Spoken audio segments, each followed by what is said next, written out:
किसान भाइयों नमस्कार। स्वागत है आप सभी का हमारे यूट्यूब चैनल डी फार्मिंग में।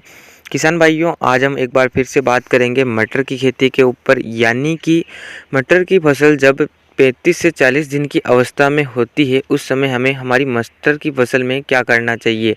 किसान भाइयों दो ऐसे काम आपको अपनी मटर की फसल में 35 से 40 दिन की अवस्था में करना चाहिए जिससे फसल की अच्छी तरह से ग्रोथ हो सके और किसान भाइयों को ज़्यादा उत्पादन मिल सके।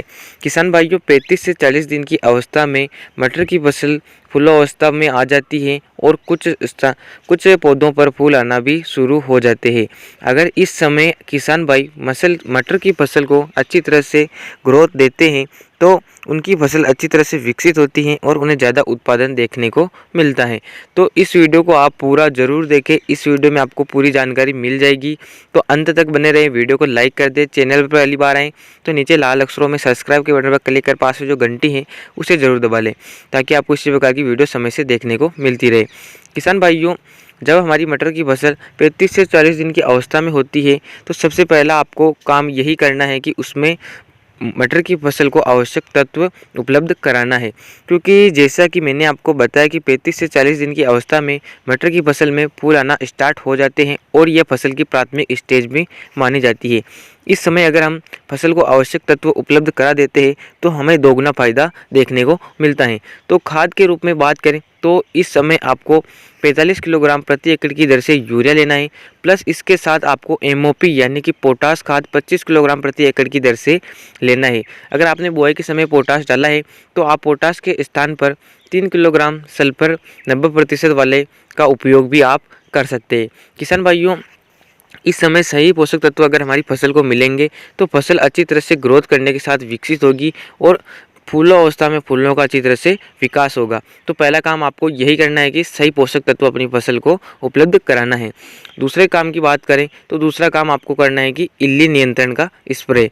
जैसा कि किसान भाइयों इस अवस्था में अगर फसल पर इल्ली का अटैक हो जाता है तो फसल को पूरी तरह से इल्ली चूसती रहेगी और फसल को नष्ट कर देगी।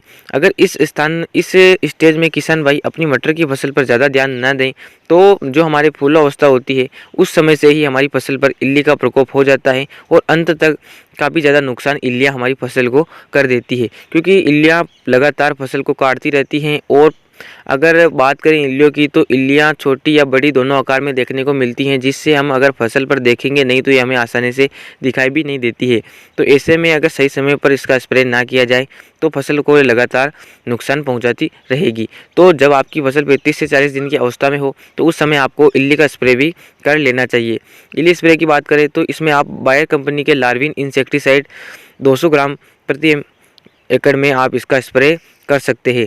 किसान भाई इसके अलावा भी आप दुकानदार की सलाह से कोई भी इल्ली नियंत्रण का स्प्रे आप कर सकते हैं।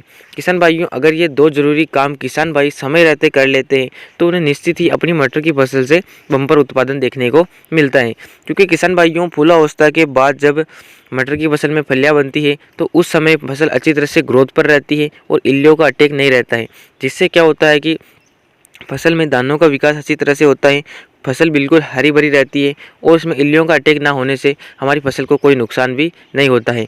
तो किसान भाइयों ये दो ज़रूरी काम आपको समय से करना है जिससे आप कम खर्चे में दोगुना उत्पादन अपनी फसल से ले सकें और आपको कोई भी अपनी फसल को नुकसान भी ना हो। तो किसान भाइयों इस वीडियो में इतनी ही जानकारी। अगर आपको यह वीडियो पसंद आया हो तो वीडियो को अपने किसान दोस्तों के पास शेयर जरूर करें।